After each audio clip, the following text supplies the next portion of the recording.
El nombre código es J35YE. Y damas y caballeros, este es un nombre que está a punto de hacer historia. Estamos hablando del nuevo motor V6 de Honda, que lo conocemos en la nueva 2023 Honda Pilot. Y es que por primera vez en millones de años, Honda acaba de lanzar a la basura el mítico VTEC. Y en su lugar está agregando un nuevo árbol de levas adicional a cada uno de los juegos de válvulas. Damas y caballeros, estamos hablando del primer motor naturalmente aspirado, con dock o doble árbol de levas para cada lado de las cabezas de los cilindros de un V6 en la historia de Honda, o por lo menos desde la primera generación del Acura NSX. Hoy vamos a aprender un poco más sobre este revolucionario motor que se basa en tecnología del pasado para destrozar el futuro, de cómo hace para ser extremadamente potente e inteligente, y de cómo marca la era del final del término VTEC.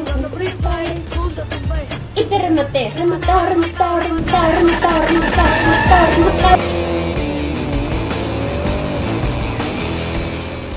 Muy buenos días, tardes o noches, caballeros. Yo soy José Miguel Calderón, como siempre, acompañándolos. Y ya que hoy vamos a hablar de motores, primero que nada déjame recordarte que si vives en Perú y tienes un auto, pues estás obligado a llevarlo a dar mantenimiento solo a Quick and Better, taller automotriz. Y es que solo en Quick and Better te vas a encontrar con los mejores y más calificados expertos en mecánica del Perú. Y es que todos y cada uno de sus mecánicos son certificados Mobile One, además de tener acceso a la última tecnología y la más alta calidad de repuestos y refacciones para tu vehículo. Ven y vive la experiencia de velocidad, calidad y confianza que solo Quick and Better tiene para ofrecerte. Y no olvides que ahora también tenemos Quick and Better planchado y pintura, con uno de los pocos hornos profesionales de pintura del Perú. Así es, no estamos hablando de una cámara de pintura, no estamos hablando de pintura al aire libre, estamos hablando de un horno profesional con extractor de partículas, con los que en resumen le darás un acabado profesional de fábrica a la pintura de tu vehículo. Desde solamente 220 soles el paño, a solo 5 minutos del Jockey Plaza. Muchísimas gracias, Quick and Better. ¿Cuál gracias?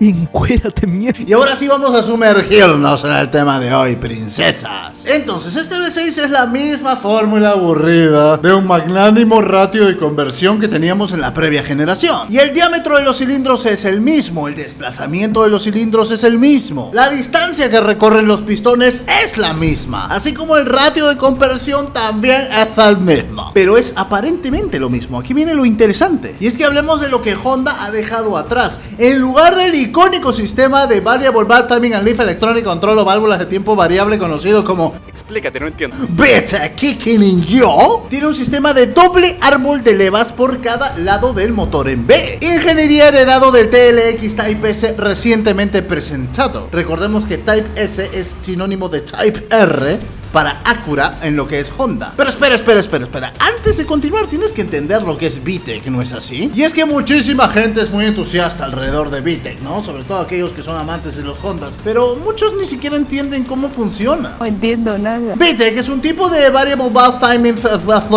o sea, Variable Valve Timing and Leaf Electronic Control, o válvulas de tiempos variables electrónicamente controladas, que Honda específicamente desarrolló, princesas. Por un lado, para salvaguardar el consumo de combustible, por otro lado para darte mucho macho performance desde 1989. Y entonces el Acura NSX o el Integra Type R o el Honda S2000, así como obviamente el Civic Type R, el VTEC ha tenido la hegemonía de lo que es sinónimo en desempeño al máximo en Honda, porque le permite al motor entregar un mucho mejor desempeño a altas RPM, así como en bajas RPM tener un bastante bueno consumo de combustible. Pero ojo, no te confundas, el sistema VTEC de Honda no es igual a cualquier otro sistema de Variable Valve Timing and Leaf Electronic Control que vas a encontrar en el mercado. O sea, sí, casi todos incrementan la apertura de las válvulas de admisión y escape a la hora de que aumenta la presión de aceite. Pero el sistema de Honda fue revolucionario, papi, porque fue el primero en proponer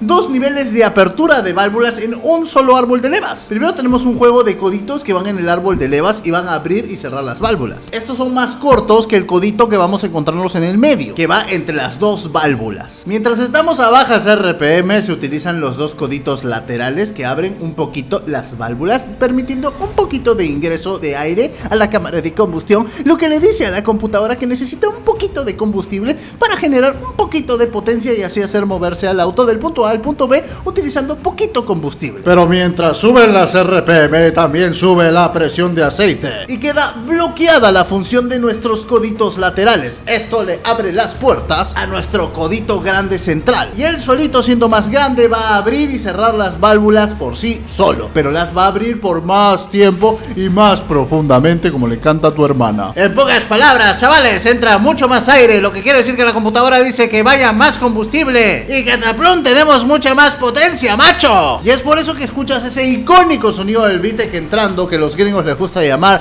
Kicking Yo. Básicamente es un sonido donde primero se escucha normal y clásicamente al llegar a las 5500 RPM de pronto ese se convierte en un ¡cállate! A inicios de los 80s, la idea conceptual de lo que sería el VTEC comenzó a aparecer en Honda. Primero la utilizaron en la motocicleta Honda CBR 400 en 1983. En ese momento el concepto se llamaba Revolution Modulated Valve Control, o REV o REV para abreviarlo, lo que suena bastante cool para el mundo de las motocicletas, ¿no es así? Pero serían 6 años más tarde hasta que Honda le metiera el VTEC a uno de sus coches. Fue el Honda Integra XSI 1989, el que por primera vez llevaría el Variable Valve Electronic Control de Honda. Por supuesto que otros fabricantes ya utilizaban una fórmula similar. Por ejemplo, BMW tiene Valvetronic, el de Toyota se llama BBTLI, y Honda no sería el primero en utilizar Variable Valve Timing, pero definitivamente fue el pionero de darle fama a la tecnología VTEC y de utilizarlo para la alta performance. Y de hecho fue el primer fabricante en el mundo en utilizar la fórmula de VTEC previamente mencionada. Y el resultado fue simplemente excepcional. Pero ahora, hablemos del nuevo motor V6 de Honda. No tiene para nada, no lo menciona porque no lo lleva en ninguna parte el sistema VTEC emblemático de Honda, lo que es una gran sorpresa, dado que VTEC es prácticamente la sangre de Honda. Y la pregunta cae por su propio peso: si el VTEC es tan increíble, ¿por qué Honda no lo ha incluido en el nuevo motor V6? Bueno, el nuevo motor de Honda J35Y8 de Honda nos entrega hasta 285 caballos de fuerza, lo que quiere decir que en la nueva Pilot solamente gana 5 caballos de fuerza contra la generación anterior y genera 355 Nm de torque. Entonces no suena a la gran cosa que tanto hemos ganado con este motor espectacular que no lleva VTEC, que debe ser una mierda.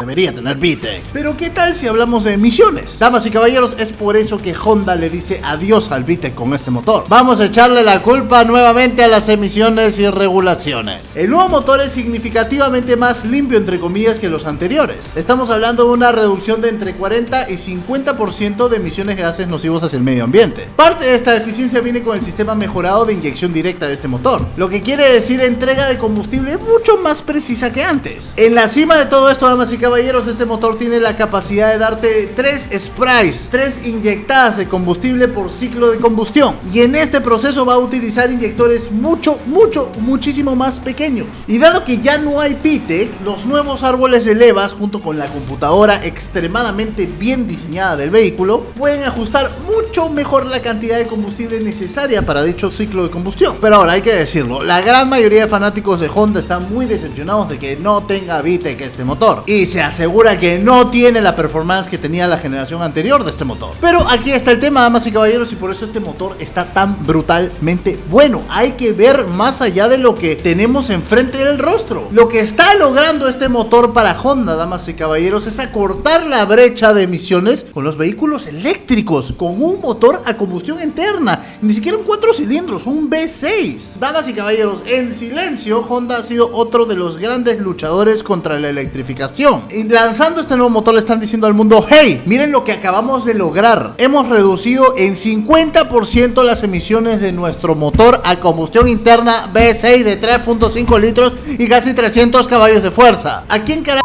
te quieren ver la cara y decirnos que no es posible bajar incluso por debajo de los niveles de emisiones en producción que tienen los coches eléctricos? Damas y caballeros, en el mundo de los coches, Honda ha estado desde hace buen rato cuello a cuello con Toyota como marcas competidoras, no a nivel ventas. Y es que estos gigantes de la industria automotriz se meten codazos desde hace años.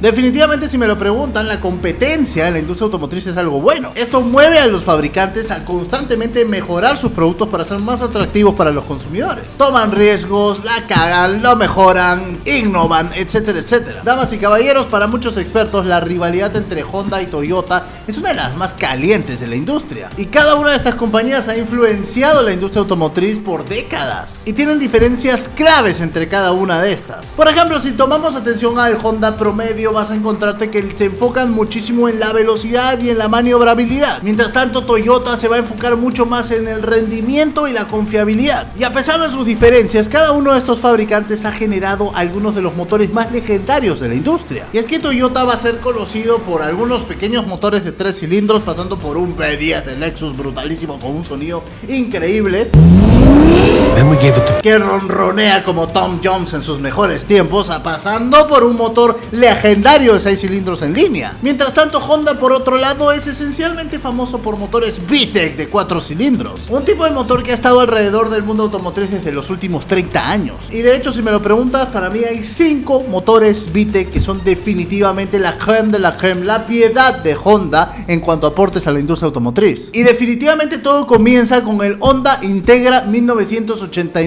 XSI. Estamos hablando del primer coche Honda en utilizar el sistema VTEC, y vino con el legendario motor V16. Estamos hablando de uno de los mejores motores de la historia de la humanidad. La primera generación del V16A, damas y caballeros, era un motor 1.6 litros, 4 cilindros DOC con VTEC, motherfuckers. Estamos hablando de 160 caballos de fuerza a 7600 RPM. Y de hecho, damas y caballeros, fue el primer motor naturalmente aspirado de la historia en alcanzar la meta de generar 100 caballos de fuerza por litro. Aunque bueno, técnicamente esa meta la logró primero el Ferrari 250 GTO. Pero ese era un coche especial, un coche muy raro. No se podría decir que ese era un coche de producción en masa, porque no lo era. Un año más tarde conoceríamos el C38 en el Honda NSX, el primer intento de Honda por construir un supercoche deportivo. Y es que ahí fue cuando Honda comenzó a meterse en la Fórmula 1, chavales. El C30A era un motor de 3 litros DOC VTEC. Estamos hablando de un V6 de 270 caballos de fuerza a 7300 RPM. Y damas y caballeros, uno de mis favoritos personales llegaría una década después. V18C, perras. Estamos hablando del Integra Type R VHS de 1995. El DC2, señoritas, 1.8 litros, 4 cilindros, de 197 caballos de fuerza rimbombantes a 8000 RPM. ¡Oh, qué increíble! 8000 RPM, Cuéntame qué coche te llega tanto actualmente. Y definitivamente en ese momento se conoció como lo mejor de lo mejor de los mejores de los motores VTEC de Honda. Y es por eso que para muchos es el mejor coche de tracción delantera de todos los tiempos. Ahora, luego vino el F20C del S2000. Estamos hablando de un coche deportivo de motor delantero, tracción trasera, convertible de 2 litros, 4 cilindros y 246 majestuosos caballos de fuerza naturalmente aspirados. Todo esto, escúchalo bien, a 8600 RPM. El F20C ganó, damas y caballeros, el récord del coche naturalmente aspirado con más potencia por litro del mundo, y mantendría ese récord por los siguientes 11 años. Y no fue hasta el 2010 que Ferrari vencería el récord con el 458 y ganó el récord por 1 caballo de fuerza por litro, 1. Y estamos hablando del posiblemente mejor deportivo de la historia, el 458 Italia. Y por supuesto tenemos la famosísima Serie K, el sucesor de la icónica Serie B de Honda. Estamos hablando de motores de 2 a 2.4 litros. Estamos hablando de una serie de motores que la veríamos desde inicios de los 2000 hasta mediados de los 2010. Y de hecho se sigue utilizando en el vigente Civic Type R. Particularmente el K20A es el más famoso de todos. Estamos hablando de un motor que lo podremos ver en el DC5 Integra Type R y en el FD2 Civic Type R. Aquí son 222 caballos de fuerza, 8000 RPM. Pero hablemos un poquito antes de terminar de los pros y contras del motor VTEC, ¿ok? Y es que si bien actualmente cada vez se ve menos el término, antes los coches de antes, por supuesto que lo tenían por todos lados. Así que si estás buscando uno de estos coches con VTEC, te va a ayudar de mucho saber por qué están buenos o por qué están malos. Bueno, definitivamente la ventaja más grande es que el VTEC es un reemplazo al desplazamiento. Entonces el VTEC te va a dar mucha potencia a muy altas RPM, mientras que antes para tener 200 caballos necesitabas un V6, ahora con un 4 cilindros con VTEC puedes tenerlo. Un coche de 2 litros sin Variable Valve Timing and Leaf Electronic Control, sin VTEC, ni puede alcanzar la potencia que alcanza un VTEC de 2 litros. Así que si quieres potencia y quieres ahorrarte algunos dólares y no te puedes ir por el turbo, definitivamente en el mercado de segunda el coche con VTEC va a ser tu mejor opción. Y si tu coche es uno de los Hondas antiguos y tiene 110, 115, 120 caballos de fuerza, incluso así se va a sentir muchísimo más potente que el par competidor no Honda noventero que no tenga VTEC. Esto es porque estos motores giran las RPMs hasta muy arriba, entonces tienes que hacer el cambio más tarde, lo que te permite aprovechar mucho mejor la línea de potencia del motor. Dicen que el cielo es el límite cuando corres con un VTEC, porque te permiten llegar a 8, 9, 10 mil RPM, princesa.